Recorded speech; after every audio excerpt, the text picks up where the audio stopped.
कुछ चीज़ें ऐसी होती हैं जिन्हें आप भले ही साल भर खाते हो, लेकिन जब उनके सीज़न में खाइए तो उनका एक अलग ही टेस्ट आता है।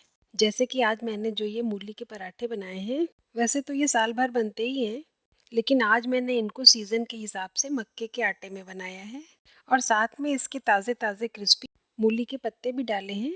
लेकिन ऐसे नहीं कि सब कुछ काट कूट के मिला दिया और पराठे बना लिए। वैसे भी पराठे तो बन ही जाएंगे, लेकिन बहुत कड़े कड़े और कच्चे पक्के बनेंगे, तो इसलिए मैंने आज एक बेहद यूनिक और अलग सी लेकिन आसान टेक्निक अपनाई है, जिससे मक्के के आटे में मूली और मूली के पत्ते के पराठे बिल्कुल पतले पतले बने हैं और क्रिस्पी होने के साथ ही साथ बेहद सॉफ्ट भी हैं और इनका टेस्ट तो बेहद लाजवाब है। तो फिर बिना स्किप किए आप आज के वीडियो में ये आसान सी रेसिपी देखिए और ट्राई करके मुझे कमेंट में ज़रूर बताइएगा कि आपको ये अलग किस्म के मूली के पराठे खाने में कितना मज़ा आया।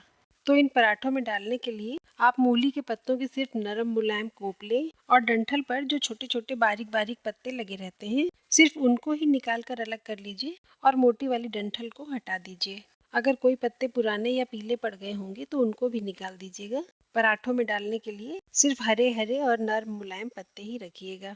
ये देखिए, मैंने इतने सारे अच्छे अच्छे पत्ते छांट कर अलग कर लिए और सूखे हुए पीले पत्ते और मोटी वाली डंठलें वो सब अलग करके हटा दी हैं। ये मेरे पास 3 मूली के पत्ते हैं और इन 3 मूलियों को मैंने खूब अच्छी तरह से छील कर और साफ धोकर पहले से ही रख लिया है। तो मूली को तो हम ग्रेट कर लेंगे और इन पत्तों को बारीक बारीक काट लेंगे। तो जब कोई चीज़ बारीक काटनी होती है तो मैं तो स्ट्रिंग चॉपर का ही सहारा लेती हूँ। आपका चॉपिंग बोर्ड पे या चाकू से जैसे भी हाथ सेट हो, ऐसे आप बारीक काट लीजिए। पराठों में मूली और मूली के पत्ते के साथ साथ हम थोड़ा सा लहसुन, हरी मिर्च और हरी धनिया भी डालेंगे, तो इन चीज़ों को भी चॉपर में रख करके साथ में ही काट लेते हैं। मुझे तो इसी तरह से काटना आसान लगता है। और देखिए, एक ही साथ ये मूली के पत्ते, धनिया, लहसुन और मिर्च सभी कुछ बारीक बारीक कट गए हैं। आप चाहें तो मूली को भी स्ट्रिंग चॉपर में ही काट लीजिए, लेकिन ग्रेट करना ज़्यादा अच्छा रहेगा, क्योंकि चॉपर में कुछ मोटे टुकड़े भी आ सकते हैं जो फिर पराठे बेलने में परेशानी पैदा करेंगे। तो ग्रेटर की जो पतली वाली साइड होती है, उस साइड से आप मूली को ग्रेट कर लीजिए। मैंने यहाँ पर मीडियम साइज़ की 3 मूलियाँ ली हैं। इसमें 10 से 12 पराठे बन जाएंगे। तो अब मूली भी ग्रेट हो गई। अब आप एक बड़ी कढ़ाई में करीब 200 ml यानी कि 1.5 कप पानी ले लीजिए। इस पानी को हमें बॉयल करना है। तो आप फ्लेम को ऑन कर दीजिए और इस पानी में हमने वो सारे जो मूली के पत्ते, धनिया, लहसुन, मिर्च वगैरह काट के रखी थी, वो सब डाल दीजिए। साथ में ग्रेट की हुई मूली भी डाल दीजिए और फिर इसके ऊपर से थोड़ा सा नमक, थोड़ी हींग, थोड़े से चिल्ली फ्लेक्स, हाथों से क्रश की हुई अजवाइन, ये सारी चीज़ें डालकर स्पैचुला से एक बार मिला दीजिए और इन सबको पानी में अच्छी तरह से बॉयल हो जाने दीजिए। पानी जब इस तरह से बॉयल होता हुआ दिखने लगे तो अभी फ्लेम को ऑफ नहीं करिए, बल्कि लो करके इसमें 2 कटोरी मक्के का आटा डाल दीजिए और साथ ही आधा कप चावल का आटा भी डाल दीजिए। और अभी फ्लेम को लो रखते हुए ही इस पूरे मिक्सचर को मिलाते हुए इस तरह से चलाइए जैसे कि आप हलवा बना रहे हो, या यूँ समझ लीजिए कि हमें इस मक्के के आटे का इसी इतने से पानी में हलवा ही बनाना है। अभी ये आपको सूखा सूखा लग रहा होगा, लेकिन जब आप इस स्पैचुला से इसको दबा दबा करके चलाते हुए मिलाते रहेंगे, तब आपको इसमें धीरे धीरे पानी दिखने लगेगा, क्योंकि मूली से और मूली के पत्तों से भी कुछ ना कुछ पानी तो निकला ही है, उसे हमने ड्रेन तो किया नहीं है।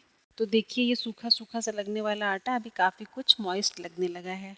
अब देखिए, मक्के के आटे में बाइंडिंग तो होती नहीं है, तो उसको हम यूं ही अगर ऐसे ही पानी डालकर गूंथ लेंगे तो वो ठीक से बंधेगा नहीं। फिर बेलते टाइम उसकी रोटियां या पराठे फटने लगेंगे, अच्छी तरह से सिकेंगे नहीं और बिल्कुल कड़े कड़े सूखे सूखे से बनेंगे। इसलिए पानी के साथ इसको खौला करके एक बार पकाना ज़रूरी होता है। ये थोड़ा सा चावल का आटा भी हमने इसीलिए मिला दिया है, ताकि गुथे हुए आटे में थोड़ी सी बाइंडिंग आ जाए और फिर इसका एक सॉफ्ट डो तैयार हो जाए। अब आप देखिए कि हमने पानी अलग से तो अभी डाला नहीं है, लेकिन ये आटा काफ़ी हद तक मॉइस्ट दिखने लगा है और आप इसको 2 उंगलियों के बीच में मसल कर देखिए तो ये हलवे की तरह पका हुआ सा भी लगेगा। तो अब आप फ्लेम को ऑफ कर सकते हैं और करीब 10-15 मिनट के लिए इसे ढककर भी रख दीजिए, ताकि गर्म पानी से जो वेपर्स बनेंगे और जो स्टीम है वो सब इसी आटे में सर्कुलेट हो जाएगी, तो आटा और भी ज़्यादा मॉइस्ट हो जाएगा और फिर आपको इसे नॉर्मल आटे की तरह गूंथ गूंथ कर डो बना लेना है। इतने पानी से अगर अच्छा सा सॉफ्ट डो तैयार हो जाए तो ठीक है, वरना थोड़ा बहुत पानी आप ऊपर से डाल सकते हैं। और बस अब इस आटे को जैसे रोटी या पराठे का सॉफ्ट डो बनाया जाता है, वैसा ही आटा गूंथ कर रख लीजिए। इस तरह से ये जो मूली के पराठे बनाने के लिए डो तैयार हुआ है, इससे पराठे भी बहुत ही आसानी से बेल ले जाएंगे। अभी आप हाथों में ज़रा सा तेल लेकर के डो के ऊपर लगा दीजिए और इसको थोड़ी देर के लिए ढक कर रख दीजिए। अगर आपको मूली के पराठे बहुत पसंद हैं, लेकिन बेलते टाइम गीले हो जाने या चिपकने या फटने के झंझट से आप नहीं बनाते हैं, तो आज इस तरह से बनाकर देखिए, आपको मज़ा ही आ जाएगा। अगर आप मेरे वीडियोस रेगुलर देखते हैं तो आप जानते ही होंगे कि मैं बहुत सारी झंझट वाली रेसिपीज़ को भी बिल्कुल इजी तरह से बनाती हूँ। तो मेरा चैनल तो आप सब्सक्राइब कर ही चुके होंगे। अगर नहीं किया है तो आप कर लीजिए, क्या ही बुरा है। और फिर इसके बाद क्या करना है कि हाथों में थोड़ा सा सूखा आटा लगाइए और जो आपने डो बनाया है उसकी एक बड़ी सी लोई लीजिए और फिर सूखा आटा लगा कर ही पहले इसको चकले पर रखकर हाथों से ही अच्छा खासा शेप दे लीजिए। बेलन लगाने से पहले आप इसको हाथ से जितना बढ़ा सकते हो उतना बढ़ा लीजिए। इस पर थोड़ा सा सूखा आटा अगर लगा होगा तो ये बिल्कुल भी ना चिपकेगा ना फटेगा, इसकी आप चिंता मत करिए।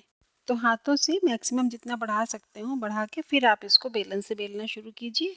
अगर ज़रूरी लगे तो बीच बीच में थोड़ा थोड़ा सूखा आटा भी लगा लीजिए और फिर बिल्कुल बेधड़क आप इसको बेलिए। इसके किनारे जो थोड़े थोड़े फट रहे हैं उसको या तो हाथों से बराबर कर लीजिए और या फिर ऐसे ही छोड़ दीजिए। ये फटे हुए किनारे ही मक्के की रोटी या पराठे की स्पेशलिटी होते हैं और इसी की वजह से इसमें बड़ा अच्छा सा एक क्रिस्प आता है। लेकिन अगर आपको नहीं पसंद है तो आप इसको या तो हाथों से बराबर कर लीजिए या फिर कोई बड़ा सा बोल ले करके इस बेली हुई रोटी के ऊपर रख कर आप इसको बराबर साइज का काट भी सकते हैं।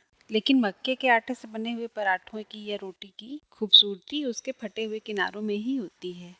और आज आपने ये जिस तरह से आटा तैयार किया है तो उसको आप जितना चाहें उतना पतला बेल भी सकते हैं, ये ना टूटेंगे ना फटेंगे। अगर आप सिंपली सब कुछ मिलाकर ठंडे पानी से या गर्म पानी से ही आटा यूं ही गूंथ लेते तो फिर मक्के के आटे के पराठे बेलना आपके लिए असंभव हो जाता। आप इस तरह से गेहूं के आटे के पराठे भी बना सकते हैं, लेकिन तब आपको आटे को हलवे की तरह पकाने की ज़रूरत नहीं पड़ेगी। सिर्फ उबलते हुए पानी में आटा मिक्स करके रख दीजिए और ठंडा हो जाने के बाद गूंथ लीजिए। तो ये देखिए हमने यहाँ पर कितने पतले पतले पराठे बेले हैं और अब हम इसको तवे पर डालकर सेक लेंगे, वैसे ही जैसे हर पराठे सेके जाते हैं। मीडियम फ्लेम पर दोनों साइड्स को हल्का हल्का सेकिए। अपना कोई सा भी फेवरेट ऑयल लगाइए या देसी घी लगाइए या बटर लगाइए और उलटते पुलटते हुए पराठों को अच्छा सा लाल लाल सेक लीजिए। वैसे मैं अपनी तरफ से देसी घी या बटर के पराठे बनाना रिकमेंड नहीं करूंगी, क्योंकि घी या बटर को हाई हीट पर बहुत ज़्यादा जला देने से उसकी पूरी फूड वैल्यू खत्म हो जाती है और उसमें बहुत ही ज़्यादा हार्मफुल सैचुरेटेड फैटी एसिड्स बन जाते हैं। इसलिए बटर को या घी को बस हल्का सा पिघला कर ही खाना चाहिए, उनको बहुत ज़्यादा हीट नहीं करना चाहिए। मैंने अपने इसके पहले के जितने भी वीडियोस में पराठे बनाए हैं हमेशा पराठों के फूलने की गारंटी ली है, लेकिन आज मैं आपको पहले से बता दे रही हूँ कि ये पराठे फूलेंगे नहीं। कितनी भी कोशिश कर लें नहीं फूलेंगे, क्योंकि आज इसमें स्टफिंग नहीं है बल्कि सारे इंग्रेडिएंट्स को एक साथ मिलाकर गूंथ लिया गया है। इसलिए इनके अंदर स्टीम भरने के लिए कोई भी जगह नहीं बनाई गई है। आप ये ना सोचें कि पराठे क्यों नहीं फूल रहे हैं, बिल्कुल नहीं फूलेंगे। लेकिन पराठे कड़े नहीं बनेंगे, बहुत सॉफ्ट बनेंगे, इसकी मैं गारंटी लेती हूँ। तो आप अच्छी तरह से ऑयल लगाइए, स्पैचुला से दबा दबा करके इसको लाल लाल सेक लीजिए। फ्लेम मीडियम ही रखिएगा, क्योंकि मक्के का आटा कुक होने में थोड़ा टाइम लेता है। हाई हीट पर एकदम से जल जाएगा और कच्चा रह जाएगा। और ये देखिए पराठा हमारा सिक करके अच्छी तरह से तैयार हो गया। इसको हमने काफ़ी पतला बनाया है, ये फूला भी नहीं है लेकिन फिर भी बहुत सॉफ्ट है। पराठे तो सारे बन गए, चलिए अब इसको सर्व भी कर देते हैं। इसके साथ खाने के लिए मैंने आलू मटर टमाटर की बड़ी ही बेसिक वाली सब्जी बनाई है और ये देखिए पराठा पतला होने के बावजूद कितना ज़्यादा सॉफ्ट है। अगर आप कहेंगे तो इस आलू मटर टमाटर की बेहद स्वादिष्ट और चटपटी सब्जी की रेसिपी भी मैं आपके साथ शेयर कर दूंगी। ये रही आंवले की ताज़ी चटनी और ये हरी मिर्च का भरवा अचार। आप बस एक बार मेरे कहने से इसको ज़रूर ट्राई कीजिए और मुझे कमेंट करके बताइएगा कि आपको इसमें कितना मज़ा आया। ये जो मक्के के आटे में मूली के पराठे बने हैं, आप इसे किसी भी आटे से बना सकते हैं।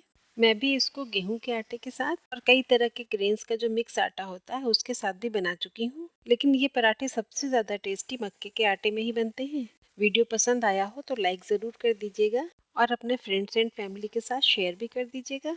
अगले वीडियो में कुछ अच्छा सा और कुछ स्पेशल लेकर के फिर आपसे मिलने आती हूँ। तब तक आप इस ठंड के मौसम में गर्मा गर्म रेसिपीज़ का आनंद उठाइए, साथ ही अपना बहुत बहुत ध्यान रखिएगा। Bye and take care.